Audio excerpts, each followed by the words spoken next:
ఇలాంటి స్ట్రాటజీ చేసినప్పుడు సార్ నేను ఇంతకు ముందు ఆ దొంగల దగ్గర పనిచేసినోండి సార్.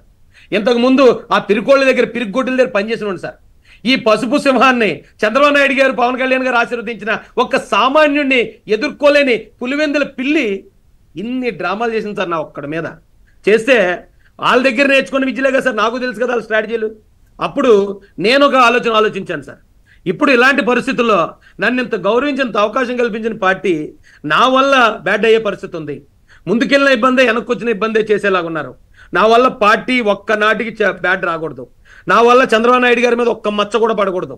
పార్టీకి బలోపేతం అవ్వాలని తప్ప నా వల్ల పార్టీ బలహీన పడకూడదని నేనేం చేశానంటే సార్, నాకు నేనుగా అవసరమైతే వెనక్కి తగ్గుతా అనే స్టేట్మెంట్ నేను రిలీజ్ చేశాను సార్.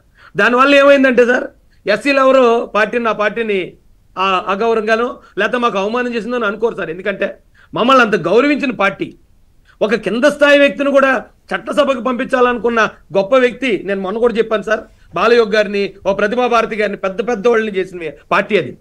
అలాంటి పార్టీకి నా వల్ల మచ్చ కలగకూడదని ఇప్పుడు నేనే వెనక్కి తగ్గడం వల్ల ఏమైందంటే సార్, రేపొద్దు నేను బ్రాహ్మణ సోదరులందరికీ క్షమాపణ చెప్పాను సార్, మళ్ళీ క్షమాపణ చెప్తున్నాను. అప్పుడు నేను మాట్లాడిన సందర్భం వేరు, అప్పుడు నేను మాట్లాడిన వ్యక్తులు